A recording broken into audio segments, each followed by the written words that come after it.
इभेन्टहरुको टाइममा नभएको भिडियो इभेन्टहरुको टाइममा पोस्ट गरिने नभएको भिडियो जस्ता कुराहरु पोस्ट गरिने गर्दाखेरि जस्ता कुराहरु यो जताततै व्यापक रूपमा अमेरिकाको जताततै व्यापक रूपमा अमेरिकाको सबै ठाउँमा ठूलो प्रब्लम छ अब यसलाई कसरी समाधान गर्ने भनेर चाहिँ थुप्रो अब यसलाई कसरी समाधान गर्ने तर यसको समाधान चाहिँ सजिलो चाहिँ छैन तर यसको समाधान चाहिँ यस्तो फेक भिडियो यो चाहिँ यस्तो फेकलाई चाहिँ भिडियो क्रिएट गर्ने खालको एआई टेक्नोलोजी जसले चाहिँ यो फेक हो त्यस्तै खालको एआई टेक्नोलोजी जसले चाहिँ यो फेक हो यो होइन भनेर तर त्यति सजिलो छैन किनभने अहिले तर त्यति सजिलो छैन किनभने अहिले चाहिँ एकदमै समय जस्तै देखिन्छ सो एउटा चाहिँ रिसर्चमै काम भइरहेको छ कि एउटा चाहिँ रिसर्चमै काम भइरहेको छ कि अर्को चाहिँ अब फेक भिडियो त अर्को चाहिँ अब डिसिमिनेसन फेक भिडियो त निस्क्यो तर फेक भिडियो त्यसको लागि चाहिँ जुन चाहिँ डिसिमिनेसन ठुल्ठुला त्यसको लागि चाहिँ जुन चाहिँ सोसियल नेटवर्क ठुल्ठुला प्लेटफर्महरु रिसर्च प्लेटफर्म यस्तो प्लेटफर्महरुको रिसर्च अर्गनाइजेसन्सहरु यस्तो प्लेटफर्महरुको यो अर्गनाइजेसन्सहरु चाहिँ पनि जाने भन्दा अगाडि यो चाहिँ यो फेक हो यो फेक जाने भन्दा अगाडि यो फेक हो रिसर्च भइरहेछ भन्ने त्यो बाहेक चाहिँ रिसर्च पोलिसी रिलेटेड कुराहरु त्यो बाहेक चाहिँ अरु पोलिसी रिलेटेड कुराहरु गरेर कसैलाई मानहानि भयो फेक गरेर कसैलाई यसको सोलुसन चाहिँ सजिलो चाहिँ छैन सो यसको सोलुसन चाहिँ सजिलो बनाइरहेका छन् बनाउन सकिन्छ तर त्यसको लागि वान अफ द इम्पोर्टेन्ट बनाउन सकिन्छ तर त्यसको लागि वान अफ द पत्ता लगाउनको लागि डिजिटल फ्रेमवर्क ओभरअल पनि चाहिन्छ पत्ता लगाउनको लागि देशमै चाहिँ यस्तो खालको कुरा डिटेल देशमै चाहिँ ताकि यस्तो खालको कुरा एआई सिस्टम पनि बन्न सकोस् ताकि त्यस्तै सिस्टमलाई मैले डिजिटल नेपाल त्यस्तै सिस्टमलाई मैले डिजिटल नेपाल फ्रेमवर्कमा धेरै काम भइरहेको छ अहिले सम्मानित भइरहेछ सुरु गर्नुभएको एक्चुअली डिजिटल नेपाल भइरहेछ फ्रेमवर्कको कस्तो एक्चुअली डिजिटल नेपाल फ्रेमवर्कको कस्तो भइरहेछ एक्चुअली हामीले सुन्न पाउँदा जब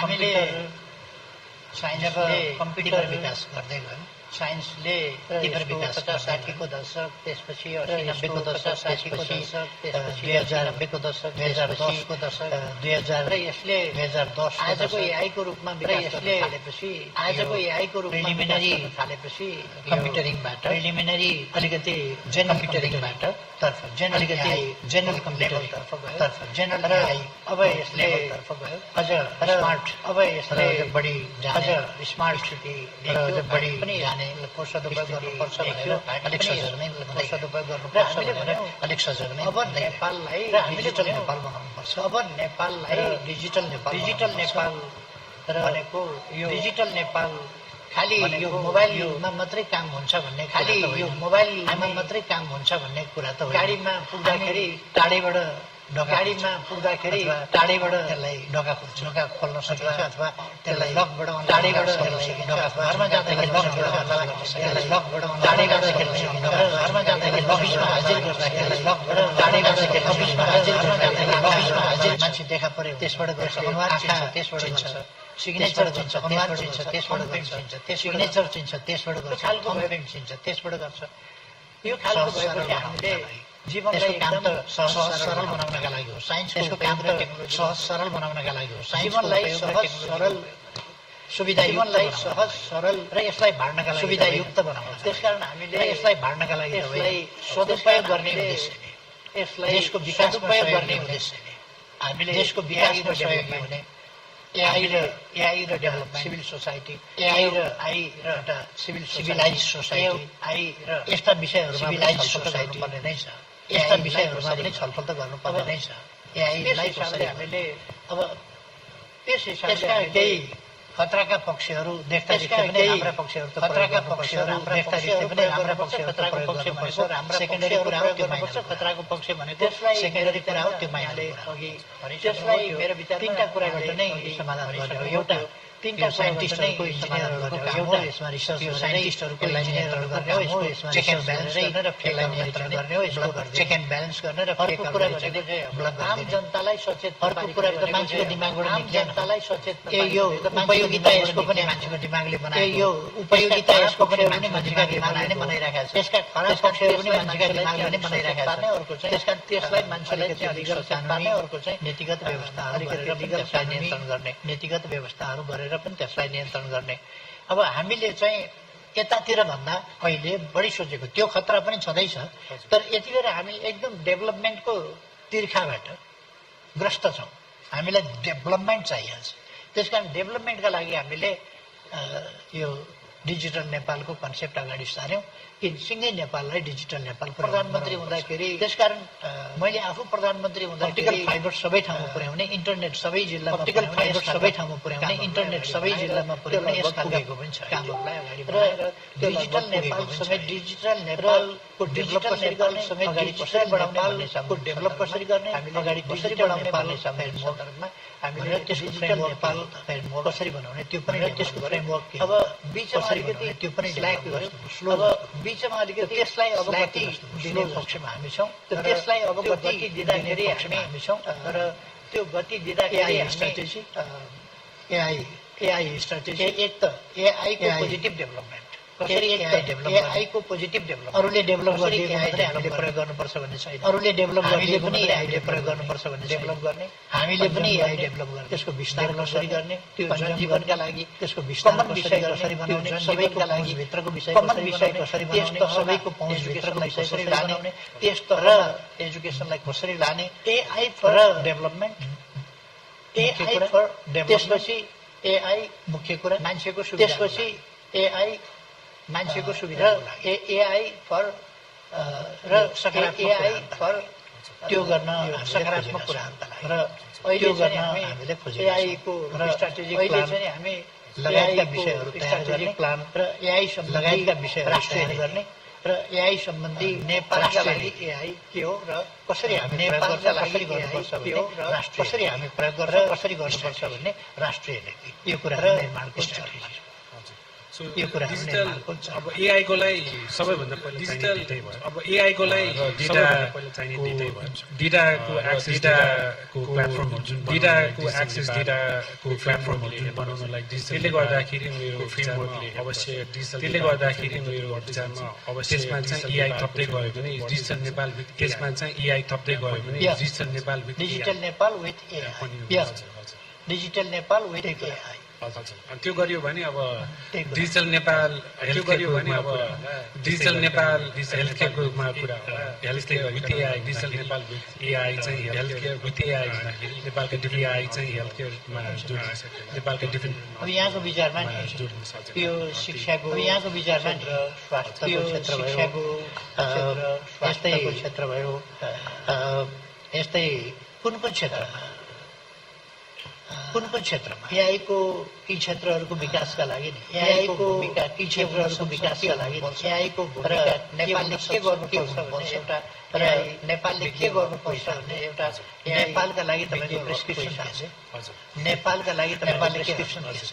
सो मेरो विचारमा नेपालको लागि मेरो विचारमा पर्टिकुलरली नेपालको लागि एउटा एआईले एकदम इम्प्याक्ट अब नेपाल एजुकेसन टाढाको देश कति ठाउँमा नेपाल कति स्कुलहरूमा कति ठाउँमा शिक्षक पनि कति स्कुलहरूमा कतिजना पढ्नको लागि शिक्षक पनि पुगेका हुँदैन, कतिजना पढ्नको लागि कति हिँड्नुपर्छन्, कतिले नदी तरेर 4 घण्टा 5 घण्टा हिँड्नुपर्छन्। त्यस्तो ठाउँमा चाहिँ एआईले चाहिँ एजुकेसनलाई त्यस्तो ठाउँमा चाहिँ एआईले चाहिँ आजकल AI tutor automatic AI tutor आजकल एआईले चाहिँ अटोमेटिक शिक्षकले 40 मिनट त पढाउँछ, शिक्षकले 40 स्टुडेन्ट चाहिँ घर गएर एउटा क्लास अझ यसको बारे पढ्न स्टुडेन्ट चाहिँ घर गएर एआई ट्युटरिङ अझ यसको बारे पढ्न खोज्दाखेरि एआई ट्युटरिङ सिस्टमले धेरै राम्रो हुन्छ पढाउन सक्छ। त्यसै गरिकन कति ठाउँमा त शिक्षकै नहुन्छ, त्यसै गरिकन कति ठाउँमा त शिक्षकै चाहिँ शिक्षकै नभएको ठाउँमा चाहिँ विद्यार्थीले पढ्न नपाइने एआई भर्चुअल राम्ररी पढ्न नपाउने टाढैबाट एआई भर्चुअल चाहिँ पढाउनेहरूले टाढै गरेर कति एआईले चाहिँ पढाउन सकेन एकदम यस्तो गरेर कति एआईले चाहिँ एकदम स्पेसली रिसेन्ट आएको यो नयाँ र अहिले स्पेसली रिसेन्ट आएको यो नयाँ टेक्नोलोजीहरूले चाहिँ टेक्नोलोजीहरू स्टुडेन्ट र टिचरको इन्टरेक्सन गरेर जुन चाहिँ पढाउन सक्छ, स्टुडेन्ट र टिचरको इन्टरेक्सन गरेर जुन चाहिँ पढाउन सक्छ मेरो विचारमा एजुकेसनमा चाहिँ धेरै गर्नुपर्छ।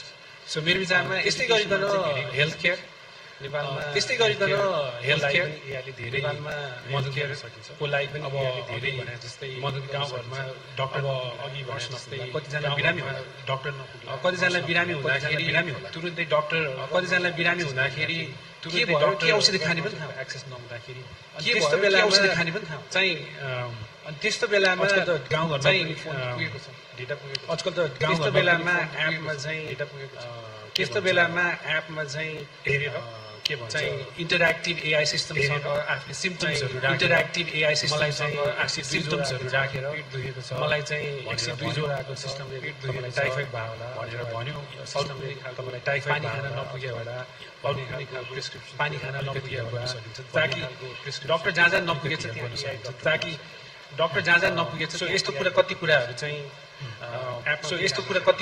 चाहिँ एपमा पनि राख्न सकिन्छ जस्तै अहिले नागरिक एप छ नागरिक एपमा इन्टिग्रेट गर्न सकिन्छ सो हेल्थ केयर एजुकेसन चाहिँ सबैभन्दा मेरो विचारमा दुईवटा एकदमै महत्त्वपूर्ण इन्डस्ट्री जहाँ चाहिँ एआईले मद्दत गर्न सकिन्छ अब जहाँसम्म कसरी चाहिँ के चाहिँ गर्दाखेरि हुन्छ होला यो दुईवटा इन्डस्ट्रीलाई पनि एआई इनेबल गर्नलाई चाहिँ के गर्नु पर्यो भनेर सोच्दाखेरि अब डिजिटल नेपाल विथ एआई भनेर सोचियो भने डिजिटल फ्रेमवर्क बन्यो र डेटा चाहिँ भयो भने एआई बनाउन सजिलो हुन्छ सो त्यही भएर फर्स्टमा चाहिँ डेटा फ्रेमवर्क र डेटा एक्सेसको लागि फ्रेमवर्क बनाउनु पर्यो त्यस्तै गरी पनि सबैभन्दा चाहिने डेटा इन्फ्रास्ट्रक्चरहरू बनाउनु पर्यो त्यसको लागि डेटा सेन्टरहरू कम्प्युटरहरू आजकल एआईको लागि जिपियु सिस्टम्स चाहिन्छ सो जिपियु सिस्टम्सहरू राख्न सकियो ठाउँ ठाउँमा र त्यो जिपियु सिस्टम्स चाहिँ आजकल नेपालको युथ धेरैजना एआईमा प्रगति गरिरहेका छन् उनीहरूलाई धेरै बनाउन मन छन् तर रिसोर्सेस पुग्दैन त्यो रिसोर्सेस चाहिँ उनीहरूलाई त्यस्तो डेटा सेन्टरको एक्सेस दियो भने धेरै बनाउन सकिएला सो डेटा भइहाल्यो अनि त्यो अनुसार लास्टमा चाहिँ त्यही युथ जुन चाहिँ ट्यालेन्ट छ उनीहरूलाई चाहिँ एजुकेसन दिन सकियो एआईमा भने धेरै कुरा हुन्छ यसमा म अलिकति भनौँ एआईको एक खालको अलिकति प्रिलिमिनरी एआई नै भनौँ एआईको हामीले प्रयोग गरेर अनलाइन क्लासेसहरू जस्तो एसिजी आउँदैछ हाम्रो गएको नतिजा कस्तो भयो भने साह्रै कमजोर भयो एआई के अरे एसई पास गर्नेको प्रतिशत साह्रै कमजोर भयो त्यसकारण त्यहाँ त आधाभन्दा बढी विद्यार्थीको त त्यहीँ एसई दिँदैखेरि उनीहरूको भविष्य चाहिँ ब्लक गरिदिने खालको स्थिति भयो त्यसकारण हामीले अहिले अनलाइन क्लास मार्फत दक्ष शिक्षकहरूबाट अनलाइन क्लासहरू एसईमा त्यसको प्रिपेरेसन गरिरहेका विद्यार्थीहरूलाई त्यो क्लासेस उपलब्ध गराइराखेका छौँ अझ तपाईँले भने जस्तो कुराहरूलाई डेभलप गर्न सकियो भने झन् राम्रो हो अब यसभन्दा अगाडि नै हामीले सबै 10 का विद्यार्थी मात्रै होइन तलैदेखि विद्यार्थीहरूको पढाइ राम्रो गर्दै लगो भने माथि राम्रो हुन्छ माथि टुप्पामा मात्रै राम्रो गर्न खोज्दाखेरि अलिक गाह्रो हुन्छ त्यसकारण हामीले अहिले त 10 मा फोकस गरेका छौँ 10 मा मात्रै फोकस गरेका छौँ भने हुन्छ तल हामी पुग्न सकेका छैनौँ रिसोर्सेस आदि इत्यादिको कारणले तलदेखि हामीले एआई क्लास पनि प्यारालली के अरे उसको अनलाइन क्लासेस पनि प्यारालली लान सक्यौँ भने यो कोसिसमा हामी छौँ यसकारण हामीले यी चिजहरूको प्रयोग नगरिराखेका होइन अब यस सम्बन्धमा नि तपाईँलाई यो हामीले यो गर्दैछौँ नागरिक एप हामी डेभलप गरिराखेका छौँ यस सम्बन्धमा तपाईँको राय कस्तो छ यो नागरिक एपले हामीलाई चाहिँ नि हजुर मैले नागरिक एप अस्ति चलाएर हेरेको थिएँ धेरै राम्रो लागेको थियो धेरै कति कुराहरू गभर्मेन्ट लेभलमै डेटा एकै ठाउँमा आएर कति सबैजनाले युज गरेर सजिलै अकाउन्ट खोल्न मिल्ने लाइसेन्सदेखि लिएर सबै पासपोर्टदेखि लिएर सबै एकै ठाउँमा हुने र त्यो व्यापक रूपमा नेपाल पछाडिसम्म सुनिएको छ छैन माइक अलिक नजिकै लगिदिनु ए अब सुन्छ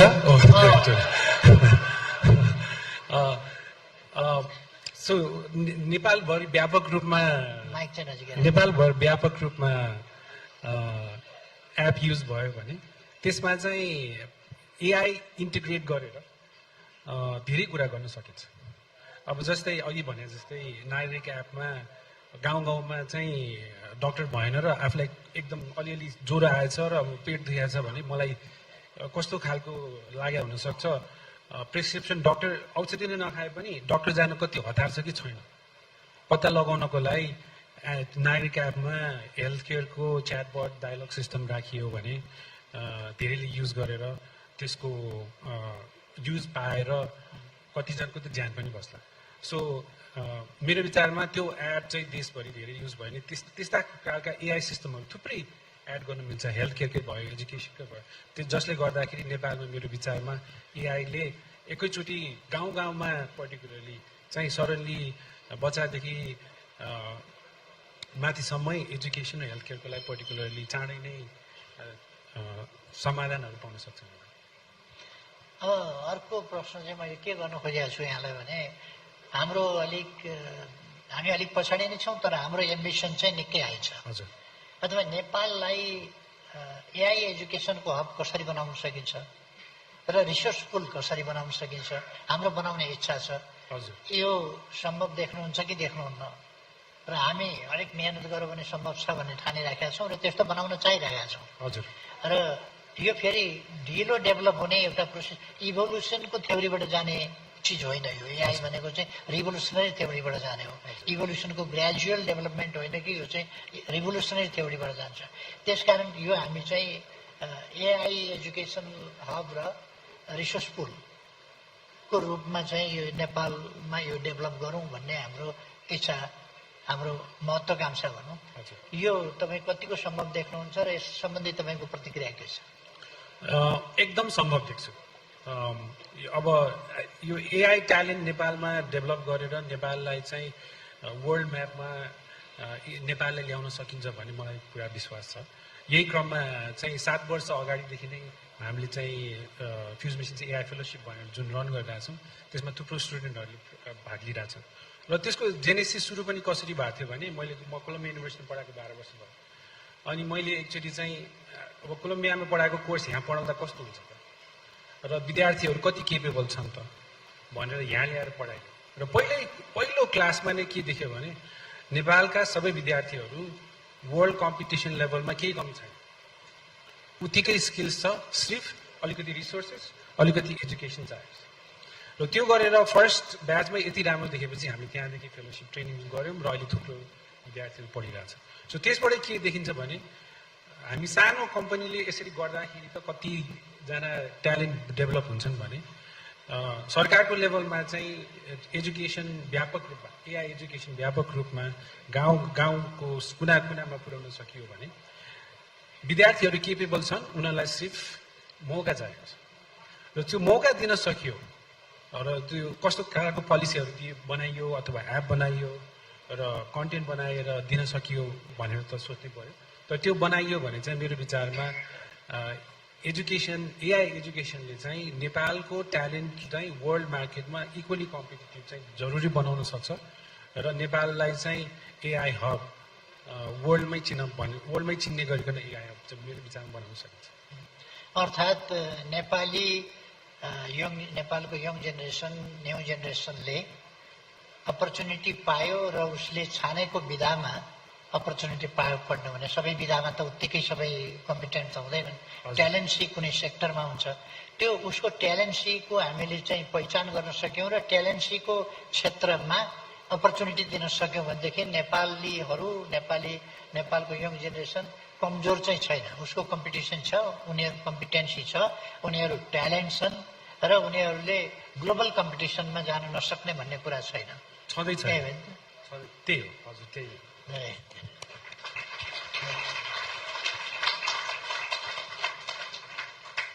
अच्छा, यही सिलसिलामा अब एजुकेसनलाई यसरी व्यापक रूपमा गर्न सक्यो भने जुन चाहिँ ग्लोबल कम्पिटिसनमा इक्वल बन्न सकिन्छ, नेपाललाई एआई बनाउन सक्छ। यस्तै सिलसिलामा एआई जस्तो टेक्नोलोजीलाई नेपालमा ल्याउन, प्रोत्साहन गर्न र एजुकेसनमा इम्प्लिमेन्ट गर्न अथवा हेल्थ केयरमा इम्प्लिमेन्ट गर्न सरकारको लेभलमा पोलिसिजहरू बनाइ सोचिरहनु भयो होला।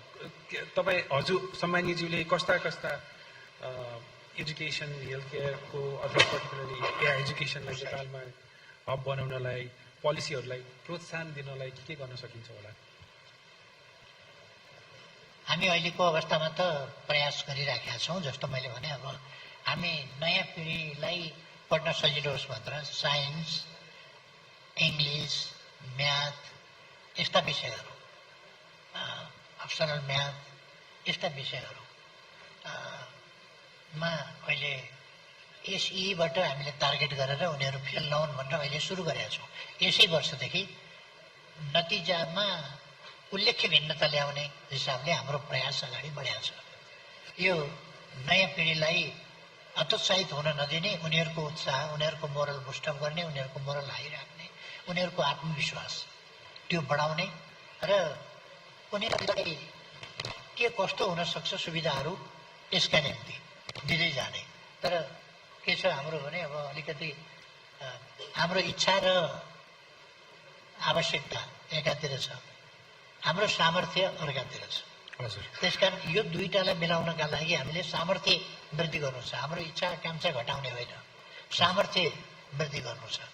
यो सामर्थ्य वृद्धिको माध्यमबाट हामी र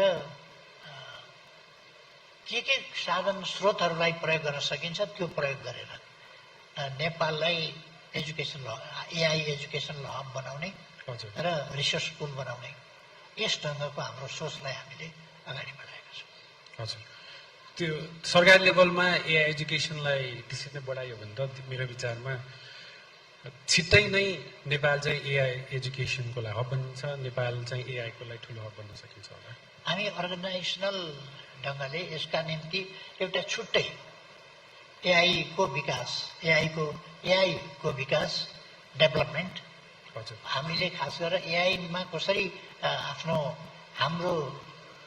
आफ्ना विद्यार्थीहरूको आफ्नो नयाँ पिँढीको त्यसमा दक्षता कसरी विकास गर्ने र नयाँ एआई डेभलप कसरी गर्ने हाम्रो जनशक्तिले, अर्को त्यसको म्याक्सिमम प्रयोग कसरी गर्ने र त्यसको विस्तार कसरी गर्ने यो कुरामा हामी लागेका छौँ। त्यसका निम्ति स्पेसल कुनै अर्गनाइजेसनल ढाँचाका सङ्गठित प्रयासहरू प्लान्ड वेमा त्यो सङ्गठित प्रयासहरू त्यो अगाडि बढाउने हामीले सोचिरहेका छौँ। हजुर, सो यही क्रममा सरकारले जुन यस्ता इनिसिएटिभहरू जुन लिएको छ त्यही सिलसिलामा प्राइभेट सेक्टरले पनि मद्दत गर्न सकिएला, प्राइभेट सेक्टरले पनि टेक्नोलोजीहरू बनाउन सकिएला।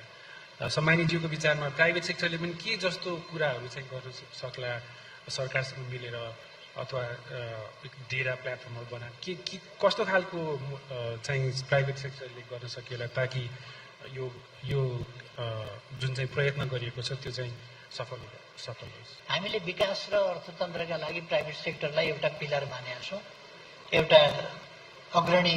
त्यसो भएपछि उहाँहरूलाई एआईको त अरू कसैलाई भन्दा कम जरुरी त पर्दैन, उहाँहरूलाई अझ बढी जरुरी पर्छ। त्यसकारण उहाँहरूले जति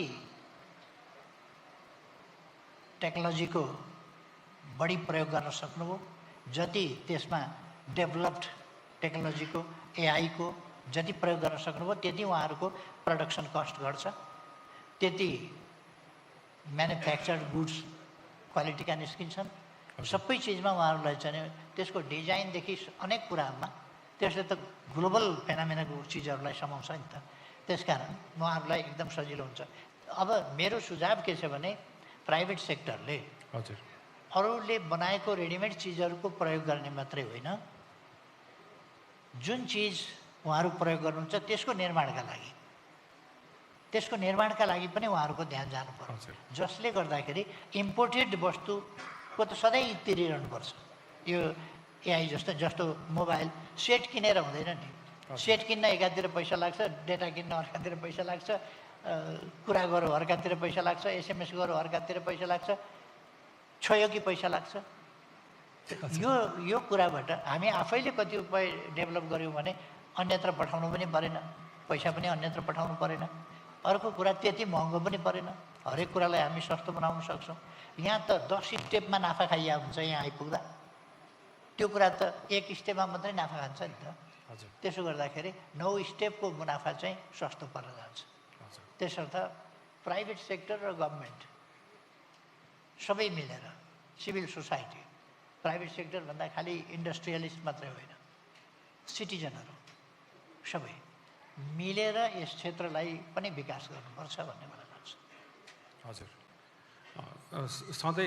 सबै ठाउँमा नै सबै देशहरूमा सरकार र प्राइभेट सेक्टर मिलेर जोडले केही गर्न खोज्यो भने धेरै कुरा हुन्छ र त सम्मानीले जे भने जस्तै पर्टिकुलरली टेक्नोलोजी डेभलपमेन्टमा चाहिँ प्राइभेट सेक्टरले धेरै मद्दत गर्न पनि सक्छ।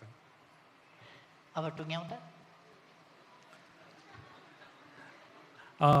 सो अन्तिममा चाहिँ अब के भन्छ सम्मानीज्यूले जसरी अग्रसर लिएर एआईलाई नै नेपालमा कसरी एआई इम्प्लिमेन्ट गरेर नेक्स्ट लेभल पुर्याउन सकिन्छ भनेर हामीले अलिअलि छलफल गऱ्यौँ। एआई एजुकेसन हब बनाउन सकिन्छ, एआई हेल्थ केयर एजुकेसनमा धेरै इम्प्याक्ट गर्न सकिन्छ भनेर कुराकानी गऱ्यौँ। तर यो इम्प्लिमेन्ट गर्नलाई चाहिँ सरकारको हाइएस्ट लेभलमा जुन सम्मानीजीले इन्ट्रेस्ट देखाउनु भएको छ त्यही अनुसार कस्ता पोलिसी रिलेटेड कुराहरू सम्मानीजीले सोच्नुभयो होला, डिफ्रेन्ट गभर्मेन्ट बडिजलाई अराउनु भयो होला, त्यसको बारे अलिकति भन्नुभयो। हामीले अफिसहरूलाई पेपरलेस बनाउनेदेखि लिएर हाम्रो क्याबिनेट पनि पेपरलेस छ, हामी कम्प्युटरमा मात्रै काम गर्छौँ पहिले जस्तो होइन। र अर्को अब सबै अफिसहरू, सरकारी अफिसहरू, कार्यालयहरू तिनीहरू कम्प्युटराइज्ड हुन्, काम फास्ट होस् कम्प्युटरको माध्यमबाट, र एआईको प्रयोग सर्वत्र होस्। एआई भनेको एक ठाउँ मात्रै प्रयोग गर्ने अथवा खालि उत्कृष्ट नकल एआईले गर्ने जुन चमत्कार मानिएको छ नि, उत्कृष्ट नकल मात्रै होइन, त्यो नकलको सदुपयोग हजुर त्यो चाहिँ हामीले गर्न सक्नुपर्छ। उसको नलेज, उसले अनेक ठाउँबाट जोडेको नलेज हुन्छ नि, त्यो नलेज हामीले त्यति एउटा त्यो मान्छेले बनाएको, मान्छेको कन्ट्रोलमा छ। एउटा मान्छेले गरेको चर्चा कि मान्छेको भविष्यलाई नै खतरामा पार्छ कि भन्ने कुरा चाहिँ त्यो चाहिँ होइन। फेरि पनि त्यसको रिमोट चाहिँ मान्छेकै हातमा हुन्छ, किन मान्छेको मस्तिष्क प्रकृतिले नै सिर्जना गरेको सबभन्दा उत्कृष्ट चिज हो। त्यसले बनाएको कम्प्युटर हो, त्यसले बनाएको एआई हो।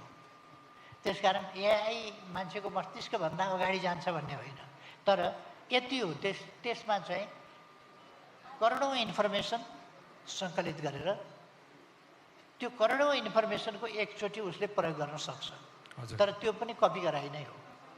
त्यसमा एउटा इनोभेटिभ कुरा जसको अहिले रिसर्च हुँदैछ, केही मात्रामा इनोभेटिभ हुन्छ, तर मानव मस्तिष्क जस्तो क्रिएटिभ, मानव मस्तिष्क जस्तो संवेदनशील, मानव मस्तिष्क जस्तो भावना भएको, विचार भएको, आफै विश्लेषण गर्ने होइन, भरिदिएको यन्त्रले विश्लेषण गर्ने हो। फेरि पनि त्यसर्थ हामी यस कुरालाई सकेसम्म,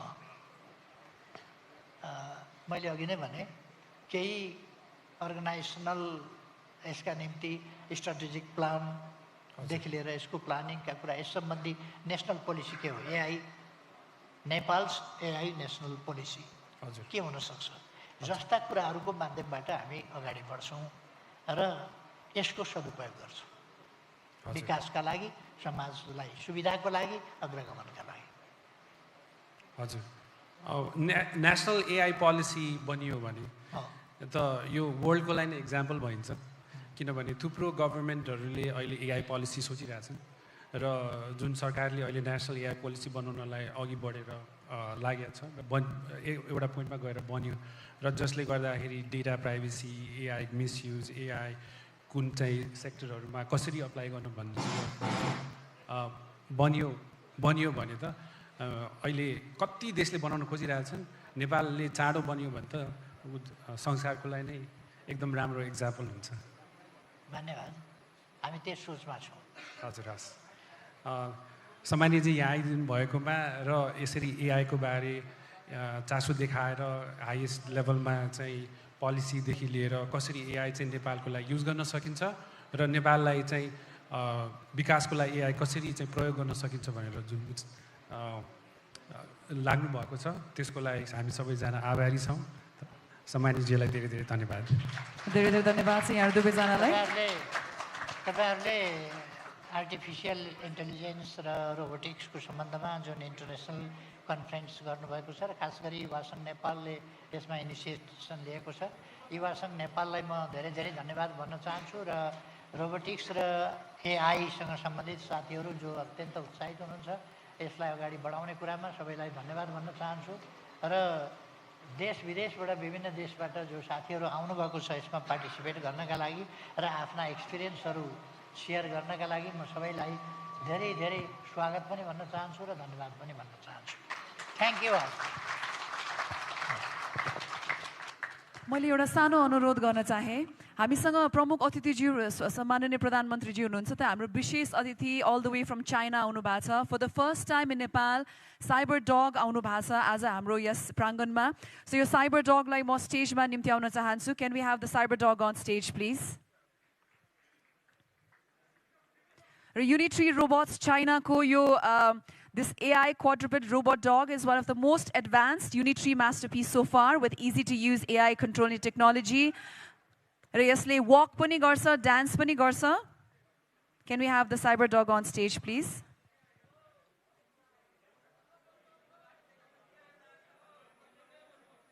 हामीले यो सबै स्टेजमै देखाइदियो होला हाम्रो फ्रेमिङ हाम्रो पछाडिको अडियन्सहरूले मिस गर्नुहुन्छ. Can we request हाम्रो जति पनि यहाँ क्यामेरा हुनुहुन्छ स्पेशली हाम्रो मेन क्यामेरालाई चाहिँ म स्टेजतिर ध्यान आकर्षण गराउन चाहे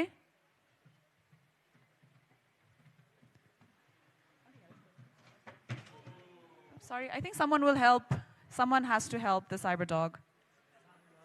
Straight राख्दिनुस् न.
Presenting our cyber dog from Unitree Robots China. Nepal.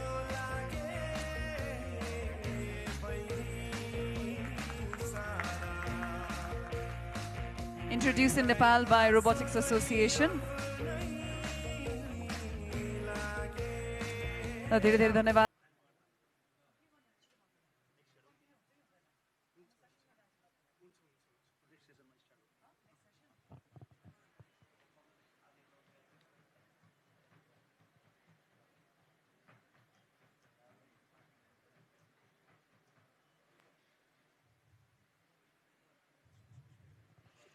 So Unitree Robots China चाहिँ यसको क्रिएटर हुनुहुन्छ हाम्रो साइबर डगको भनेदेखि यसलाई चाहिँ रोबोटिक्स एसोसिएसन अफ नेपालले फर्स्ट टाइम इन्ट्रोड्युस गर्नुभएको र होलोग्राम पनि देख्न सक्नुहुन्छ ओ हाई यो होलोग्राम सुन्छ यहाँहरूले फर्स्ट टाइम नेपालमा कमर्सियली यसरी इन्ट्रोड्युस गरिएको भने this is the first time in history of any Nepali events that a logo has been introduced like this via hologram. अब हामी plenary sessions तर्फ लाग्दैछौँ र यो सेसनमा हामी advances in AI को बारेमा कुरा गर्नेछौँ हामी first note छ role of robotics and AI in transforming European economics and learnings for Nepal र यसका लागि म यहाँ निम्त्याउन चाहन्छु एकजना विशेष व्यक्तित्व Professor of Embedded Systems at the University of Oulu and visiting Professor of Tianjin University of Technology PR China, Principal Investigator of the Biometrics and Intelligent Systems Group, he was a visiting research scientist in the Center for Robotic Research at the University of Cincinnati. He also held a young researcher position in the Finnish Academy. He was nominated as Fellow of SPIE. He has 3 patents and has published more than 400 papers in the areas of computer vision, robotics, intelligent signal analysis, and software security. He was the academic coordinator for DIMECC Cyber Trust Program and the project coordinator for H2020 High Flyers and CS Aware projects. He's currently the project coordinator of CS Aware Next project and currently serving as the board of director for EU Robotics and vice president research. Please welcome Professor Juha Ronning on stage.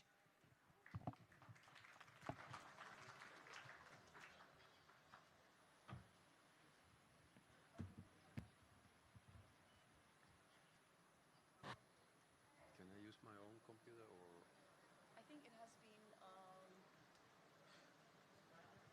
उहाँको presentation त्यहाँ link छ है? Okay. I think it's linked, so it's going to come right on the stage. Very good. Would you be comfortable with the podium mic? Yeah. Or would you need a cordless? There's one there. Excellent. Thank you. Is this on? Very, very good. First of all, thank you very much from the organization side inviting me this Nepal event. It's my pleasure to be here. It's the first time in Nepal, and I was already enjoying when I was arriving here from the airplane, the great views and the great place you have here. It's very good experience from my side. Also, I would like to thank very wise and mature words of Prime Minister Sharma Oli. I was very interested to listen your thoughts, and I'm quite convinced that your thoughts are in a good way for the digitalization of Nepal. Also, I would like to thank my special thanks to Bikash Gurung inviting me here, and we have had very good discussions earlier, and at the end I would like to also perhaps invite him to be and be our guest in the coming event. Unfortunately, I'm not that well prepared in the sense of supporting all the travels and things which are extraordinary, what have been happened to me from your side. So your kindness, friendliness is overwhelming, and my big thanks on that. I have a couple insights which I want to share with you, and I will start with these and repeat them at the end. In Europe, we are now considering, and I mean really considering, what is our position on AI. Surely the Commission already announced a couple of years ago, when the new framework was prepared, that AI will be very big and actually overwhelming everything. This is fine, but still we have to acknowledge the current situation that AI, the model, the models which we can use or which are available for use are developed by global companies. And there is a danger which we need to challenge. So one of the things which I want to share with you, which is also concerned how the AI can be used and should be used in Nepal for the future, is that there has to be this ethical angle and responsible attitude. And I'm bringing in this talk some thoughts about regulation, perhaps even the standards, so that we need to have this kind of global rules so that we can use it and the AI in a good ways and practices which we have acknowledged. And that way we can work together and also help the future of Nepal country. The other thing which I want to bring you, that from my thoughts, and I will put it in simple way, AI does not do anything.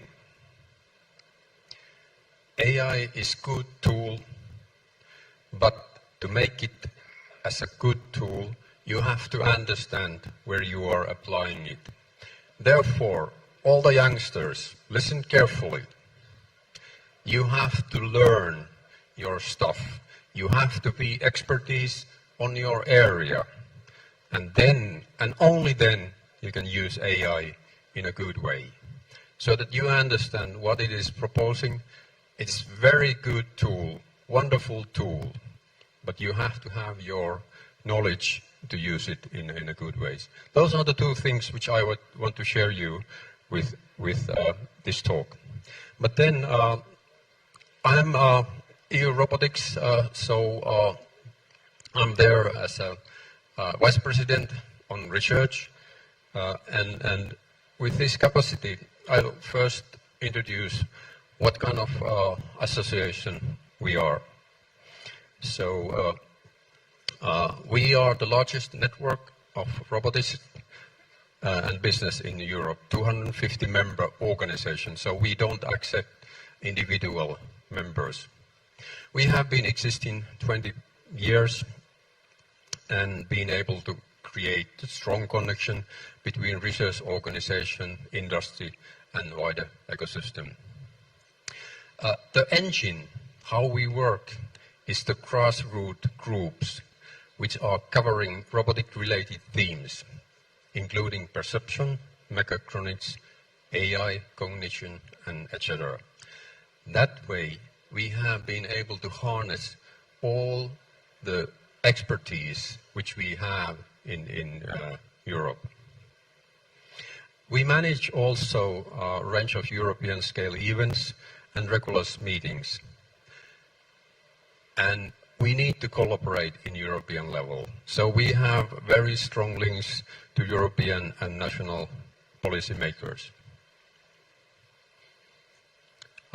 Here are some examples of the events which we are organizing. So we have a European Robotics League, which is a series of competitions. That way we like to raise the awareness, exploring alternative approaches, and surely also having fun. Robotic research is fun, so I enjoy it and have been enjoying all my life. We are also now heading European Robotics Week. Actually, I'm traveling in 2 weeks in Zaragoza, where we have large meetings on that part. And our flagship event is European Robotic Forum. We arrange it annually. Next year, it will be in Stuttgart, Germany, 25th to 27th of March. Last year, we had already 1,100 participants on that. And this is not a scientific conference. It's a networking conference. And this is what I think is very important. You can do a deep research, getting good knowledge, which can be shared. But you have to connect that knowledge with the companies who can make the products and make it work in a good way. And in these events, we are I am representing the science part, the research part, but there are big companies, smaller companies, and all the enterprises together, and we have normally 3-4 days discussions how to do the future in a good way. So then, to the moral of this story. So, if we look back, what does a robotics mean nowadays? Surely, it is a science of integration. And now comes the strong risk which we have if we just rely that AI will do everything. Most of the components which we have are not related in AI, in robotics. We have mechanism, drivers, gears, power supply, low-level controllers, sensors, external control systems, safety components, user interfaces, and so on. So more and more are AI-driven. That's fine. And we have applications which are using AI in some functions. But we have to understand what the AI is doing. It is not just a black box which solves everything. So AI is mainly used as an application level, but on the hardware and its relating components not. Some components such as safety cameras maybe use AI in the future and also today, but that has to be safe and fully certifiable so that we understand what we are doing. We have path planning, we have control, we have sensor integration. I think that we still need quite strong development and research when we are using the components to tame the combination of hardware and software.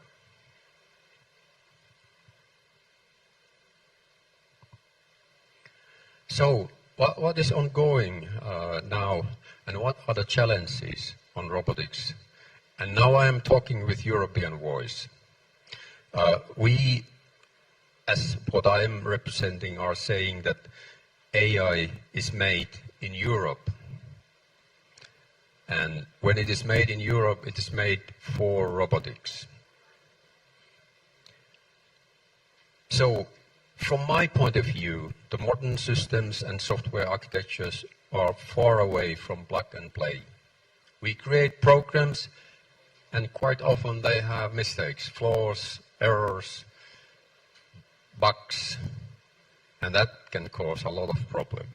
If there is heavy machine and a bug in your software, it's a very risky combination. So we have AI, and still very massive initiatives ongoing. We want to have safe, trustworthy machines. And that's the why we need to understand what we need to standardize, so that all the parts are efficient, interoperable, safe, and secure to be used. A lot of testing, proofing are needed, and there I see a lot of work to be done. And the only way to do this in a good way is to start collaborate. So, answer how to ensure that AI-powered robots work in European way. We can look a little bit back. So, in automotive, in the early days when it was developed, every car was different. Every part, every component was different. And if you needed a spare part, they really didn't fit together. So, now we have totally different. All over the market players from the world, they can use different parts and be sure that they will fit together. Why that is, there are regulations, rules, standards, which says how to use them together. So, the need in the hardware level was pushed forward, to the software and AI. That's the way I think it should be done. So I see that the development in the automotive sector could be the blueprint for the robotic sector. So how to ensure that AI-powered robots work in European way? First, we need to address the requirements. Legislation, we have them in Europe. We have AI Act, we have Data Act, we have even AI Office now arranged by the Commission. Technical regulations, machinery regulations. Surely we have also the healthcare part, which was mentioned earlier in the discussion. And we don't, and we shouldn't ever forget cybersecurity, usability, acceptance. Otherwise, you can't reach any market, or you can not survive in any market. So if we follow these, this could help to speed up the development of a global robotic ecosystem that can then open for new approaches and all sorts of companies. And this is what I urge also Nepal to join and just to start working together. I don't want that these global companies will rule our future.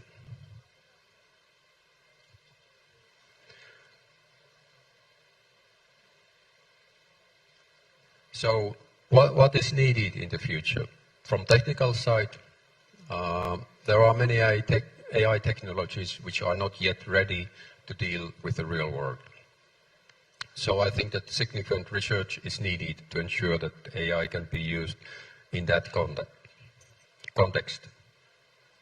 There are many things which are potential areas for optimization, for example, in different levels, user interfaces, AI for improving the components, and so on. From the economic side, we need development on common rules. It could be standards, so that we can more easily integrate and make the parts interoperable. We also need to develop a supply chain and ecosystem for companies of all sizes globally, and that way we can work together. So to conclude my talk, we as the global robotic community need to bring ability to integrate and use AI into all components and systems parts. We have to understand what we are doing. So the moral of the story is that we need to understand how we are using the AI in our robotic system. This understanding can come if you have your good knowledge, expertise on the area where you are applying the AI. If you apply AI as a black box and it is controlling a big hardware, you might be in danger. So that's the message I want to bring you. And then back to the invitation to here, I would like to invite your representatives, especially your president on Robotics Society, because if possible, to come and see ERF 2025, where we have our own annual meeting. It has been my pleasure to be here and to talk with you. Thank you. Thank you so much, Professor Juha, for your keynote speech on role of robotics and AI in transforming European economies and learnings for Nepal. Thank you so much for being with us as well.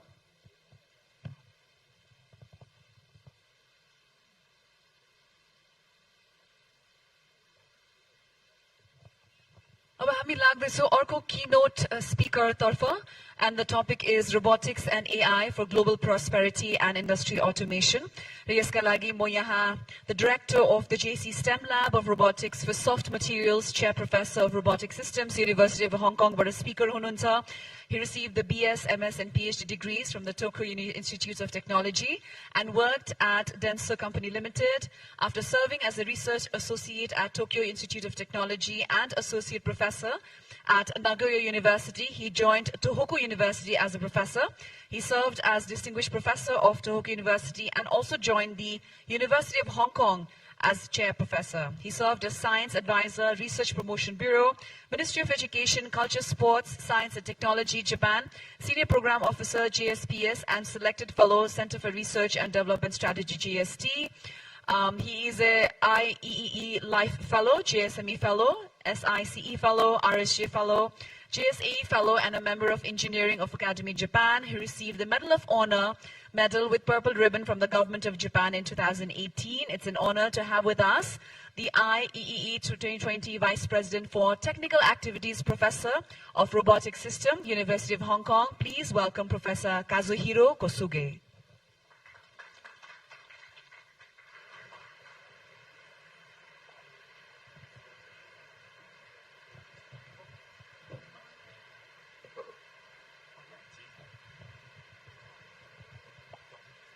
Thank you very much.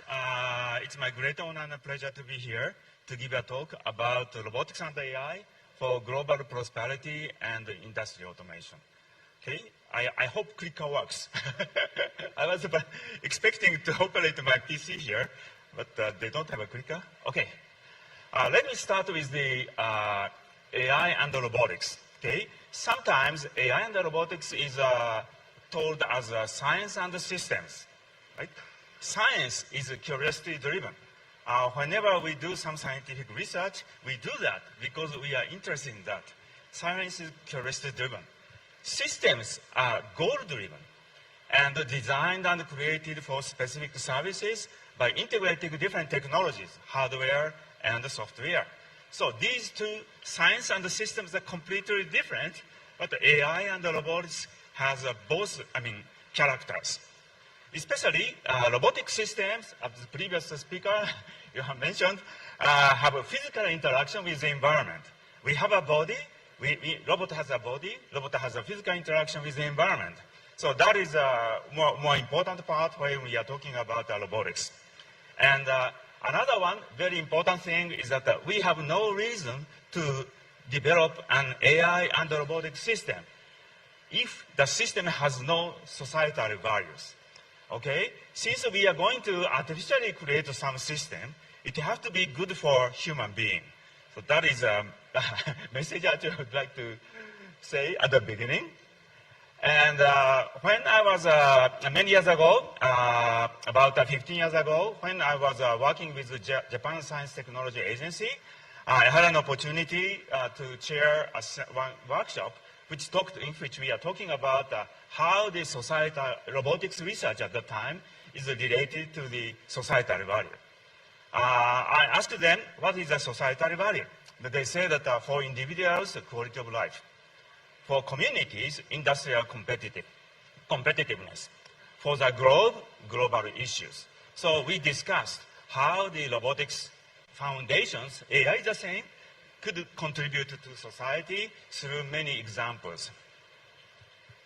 At that time, we have a lot of foundational research, robotics research going on, but we have no idea how to connect, how to link this foundational research to societal values.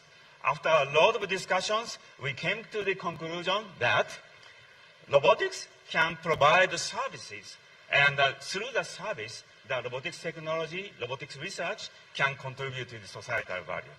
That is a discussion at the time. Now this year, GST again went back, revisited this topic, and they are talking about what is the current issue relating to the robotics and AI. And at that time, we found that we have so many services which we can create using robotics research. AI is the same. like global level, environmental monitoring, natural resource exploration and development, space exploration, deep undersea and underground exploration, anti-terrorism, rescue operation, prevention of infectious disease, and the government level. These are coming from our GDP list. So you may be familiar with that. Actually, robotics technology can contribute to the government service, AI also, agriculture, forestry, fishery, mining, everything. And concerned with the quality of life, you are talking about the healthcare, right? And we discussed a lot. This is the items which we found at that time. Now we may have more applications in the quality of life. Thus, we have a lot of applications, future, I gotta say, good things, for robots, and so that we can, so that the government is a reason to fund our research and development. And this is another one. Suppose that, we'd like to have an elderly care robot, for example. At that time, we are discussing a lot, and maybe what we like, the robot is a system. So we are trying to collect different technologies from existing technologies. But sometimes we don't have, necessary technologies, and we need, so that we need to develop.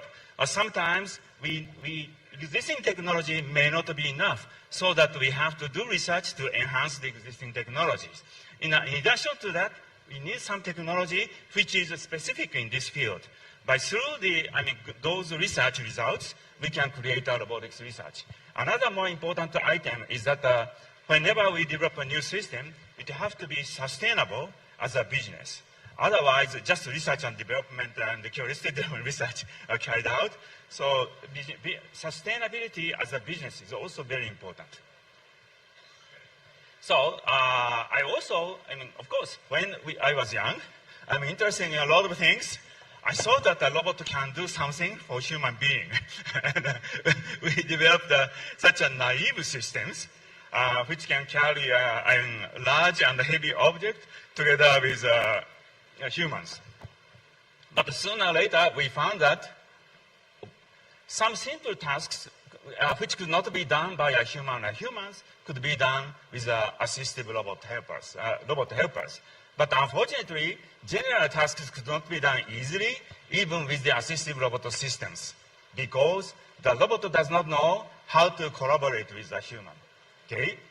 So in order to collaborate with the human, the user, the robot has to know the task, what kind of task it's doing, its user's intention, what he or she would like to do, and how the user wants to be assisted. Actually, a lot of information are missing. Okay, so we decided to develop a dance partner robot for developing a mechanism for closer human-robot coordination and interaction. And what we did during this development is,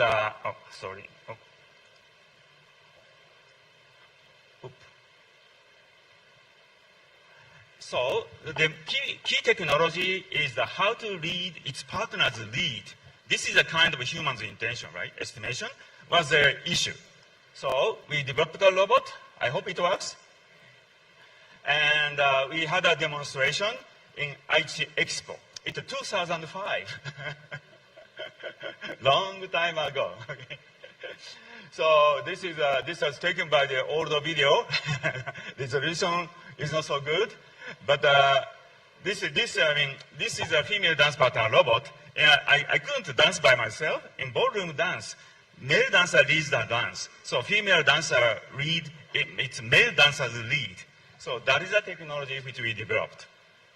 And after that, I had an opportunity to visit the company, and many people are working like this. Okay, I thought that this worker is just working around the under the vehicle.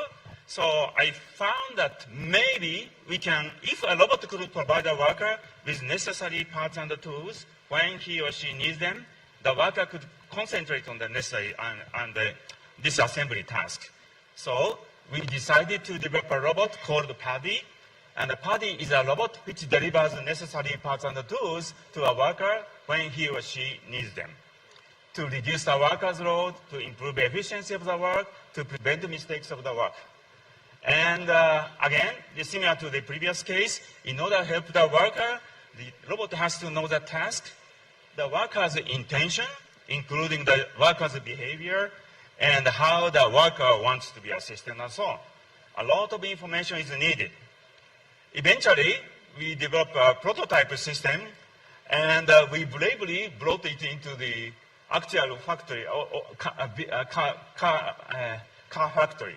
Okay? And it turns out that by introducing this robot, they can reduce the working time of the worker or 20 to 30%. So they are so excited. So finally, we made it. Finally, the system, a little bit after the little bit modification, was installed in the factory.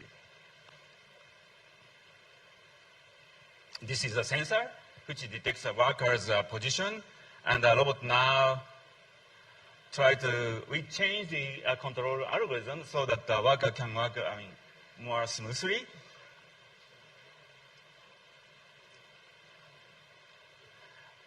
And this is a parts supply system for the robot. And after that, we're still continuing the research, and by implementing today's machine learning scheme, without getting data in advance, we can utilize this robot. That is a recent version.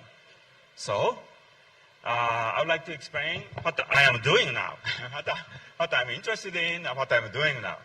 I'm interested in robotics and automation for garment production now. Let me explain why I'm interested in the garment production. You may know the global revenue in apparel market is expected to reach $2 trillion in year 2028. This is amazing. But unfortunately, this is our 5 biggest users of industrial robots in 2019. China is the largest user, and they installed about 11,000 units per year in the year 2019. But only 157 robots are used for textiles. In Japan, among around less than 50,000 installations, only 13 robots are used for the textiles. Other countries are 0 at that time, year 2019. But going back to the textile apparel assembly, garment industries, actually the 80% of total production time cost in apparel assembly is used for material handling. Okay, material handling is a field where that industrial robot is supposed to be used. Why we couldn't use it? But unfortunately, this is not so easy to handle. And again, another one is sewing is the most labor-intensive process in garment manufacturing. Actually, 67% of labor distribution is used for sewing. So we came to the conclusion that we have no reason to hesitate to get into this field. Okay, as you may know, you may not know, this is before I was born, fortunately. In 1946, ENIAC, the world's first electric digital computer, was unveiled, right? And the same year, George Devol developed the magnetic controller playback device for factory automation. And in 1954, George Devol designed a programmable robot for universal automation. And its patent was granted in 1961, and industrial robots have been brought into the market since around 1960, 1961.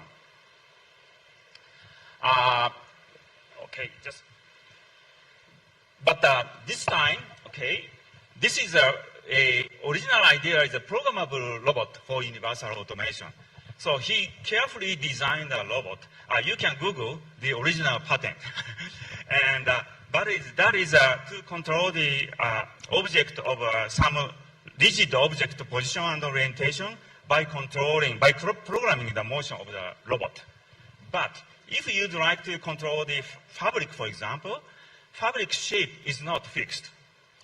So it's very difficult to control this flexible fabric, a flexible object. That's the reason why I will have some difficulties to do that. And actually, in many, today's industrial robots has a lot of still many manufacturing processes exist, which are difficult to automate using robots. And the garment industry, the handling of the garment is one of them. As you know, garment production is, consists of a lot of difficult processes.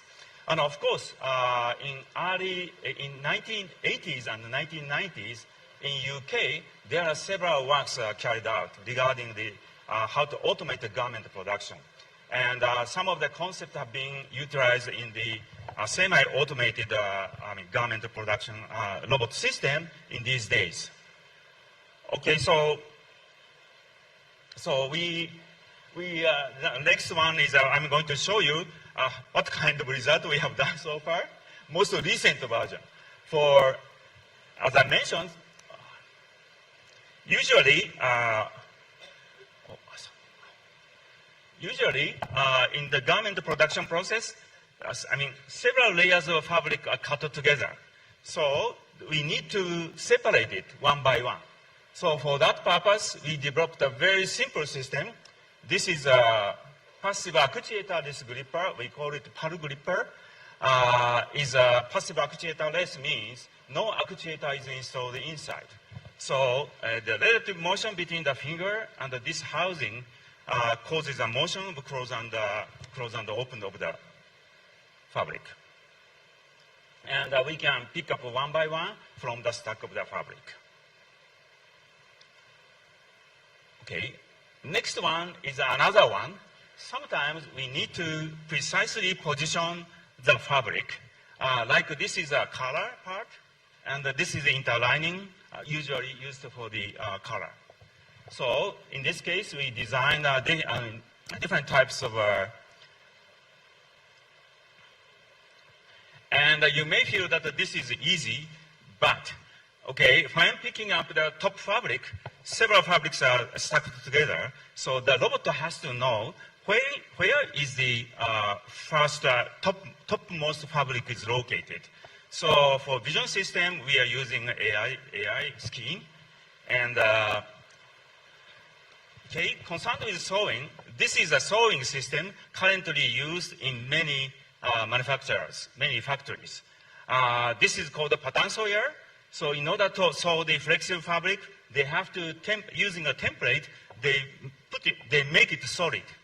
And by controlling the motion of this plate, sewing is realized. So we decided to do a fixture-free 2D sewing. We wanted to make something so that we can sew two fabrics together without using fixtures. Okay, this is the first one is if the sewing line can be printed on the fabric, top fabric, the system can follow the top fabric so that stitching can be done without using fixtures. Another one is in this case, a sewing line or desired seam is defined relative to the outer edge of the fabric.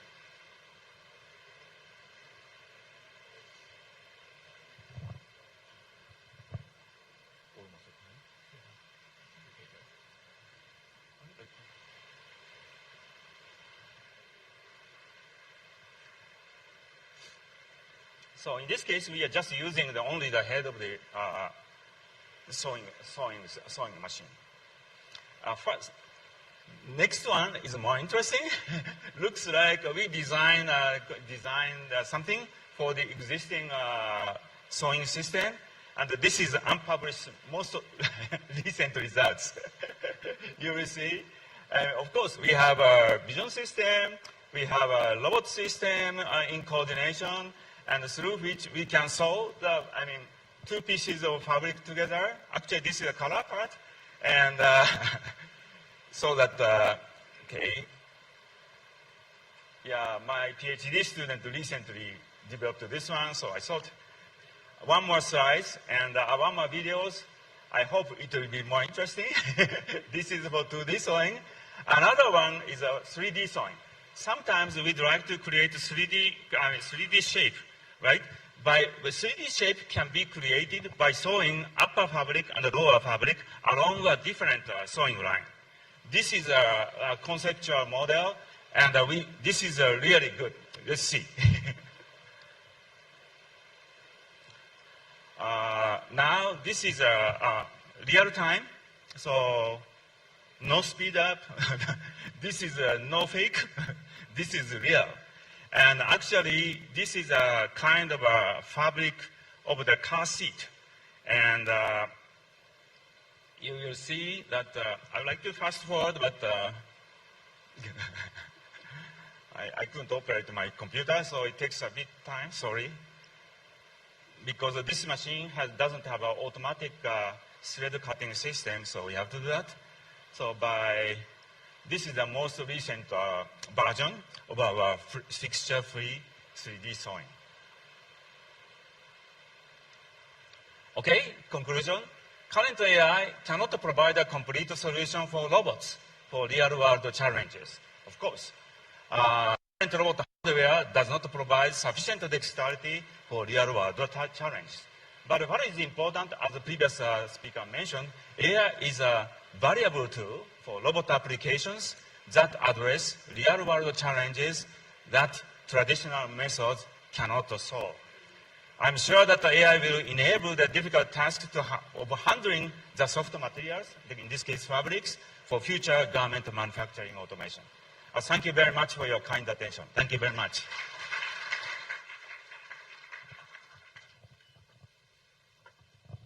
Thank you so much.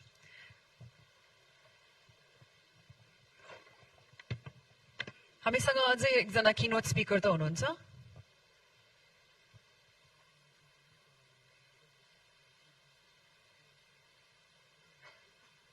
हस् सो हाम्रो सम्माननीय प्रधानमन्त्रीज्यू केही क्षणमा निस्किँदै हुनुहुन्छ त्योभन्दा अगाडि म उहाँलाई स्टेजमा एउटा सानो फोटो ग्रुप फोटोको लागि हार्दिक अनुरोध गर्न चाहन्छु अर्गनाइजिङ टिम र प्रधानमन्त्रीज्यूको एउटा सानो फोटोको लागि हार्दिक अनुरोध गर्न चाहे also with all the international speakers and guests on the stage please we'd like to take a photo with our right honorable prime minister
धेरै धन्यवाद छ सम्माननीय प्रधानमन्त्रीज्यू यहाँको समयको लागि हामी हार्दिक आभारी छौं र साथसाथै हाम्रो रोबोटिक्स एसोसिएसनले एउटा धन्यवाद ज्ञापन गर्दै एउटा नयाँ होलोग्राम पनि क्रिएट गर्नु भएको छ यहाँको लागि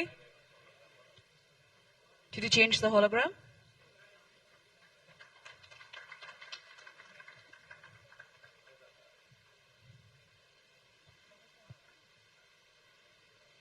Yeah, okay. Thank you, sir. र हाम्रो एउटा कीनोट स्पीच अझै बाँकी छ यहाँलाई रहिरहनु हुन र कीनोट स्पीच सके लगतै हामीले क्लोजिङ स्पीच सकाएर हामी लन्चको लागि प्रस्थान हुनेछौं हाम्रो नेक्स्ट कीनोट स्पीचको लागि टपिक छ robotics and AI in research and education opportunities for youths in emerging technologies र हाम्रो स्पिकर जो हुनुहुन्छ habilitation doctor of science, PhD degree on electrical engineering by the University of Coimbra, Portugal. He is full professor at Khalifa University, coordinates research activities in artificial perception from the KUKAS. His expertise is in the area of robotics and AI, with specialty in artificial perception, has been principal investigator and consortia coordinator for several research international projects, mainly in Europe. He was the project coordinator of 2 European consortium for the projects Social Robot and Grow Me Up that were developed to support the inclusivity and well-being of the elderly generation. More recently, he coordinated the RISE Marie Curie project Ecobotics.c that develops robots for surveillance of ecosystems, animal behavior, and ecosystems modeling. He has published several articles in the area of computer vision and robotics that include more than 300 publications on international journals and conference proceedings. He also published a book on